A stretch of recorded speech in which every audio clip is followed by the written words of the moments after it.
बाप के मरने के बाद बेटे ने माँ को पुराने घर में छोड़कर आ गया। खुद साल में एक चक्कर लगा लेता था। एक दिन पुराने घर से उसे कॉल आई कि आपकी वालिदा की तबीयत बहुत खराब है। बेटा गया, देखा वालिदा की तबीयत वाकई में बहुत खराब थी, वो मौत के करीब थी। बेटे ने पूछा, माँ मैं तेरे लिए क्या कर सकता हूँ? माँ बोली, बेटा इस पुराने घर में पंखे नहीं है, तुम यहाँ पंखे लगा दो। बेटा हैरान और परेशान होके बोला, माँ आपने इतनी उम्र यहाँ गुजार दी, अब मौत के करीब आपने ये फरमाइश की। माँ बोली, बेटा मैंने तो अपनी जिंदगी गुजार ली, पर एक डर है कि कल को जब तेरे बच्चे तुझे यहाँ छोड़कर चले जाएंगे तो तू गर्मी बर्दाश्त नहीं कर पाएगा मेरे लाल। बेटे ने जब ये बात सुनी तो बेटे के पैरों तले जमीन निकल गई। वो अपने आप को आज तक माफ नहीं कर पाया। दोस्तों, माँ तब रोती है जब बेटा खाना नहीं खाता, और माँ आज भी रोती है जब बेटा खाना नहीं देता। एक माँ से 10 बेटे पल जाते हैं, मगर 10 बेटों से एक माँ नहीं पली जाती। वाह जी वाह।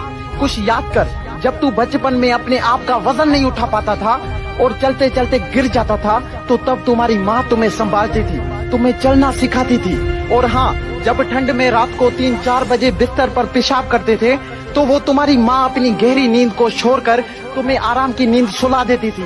और अगर आज तुम बड़े हो गए हो तो माँ पर चिल्ला रहे हो, उसको बोझ समझ रहे, शर्म नहीं आती ये सब करते हुए अपनी माँ के साथ? अगर वो चाहती तो तुम्हारा बचपन में ही गला दबा सकती थी, पर वो माँ है। माँ के लिए उसका बच्चा उसकी जान से भी ज्यादा प्यारा होता है। खुद को चाहे कितनी ही तकलीफ हो, माँ अपनी औलाद को तकलीफ में नहीं देख सकती।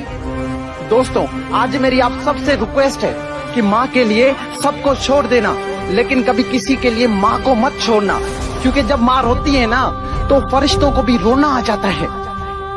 अगर आज इस वीडियो के बाद भी तुम्हारी आंखें नहीं खुली तो समझ जाना कि तुम एक जिंदा लाश हो।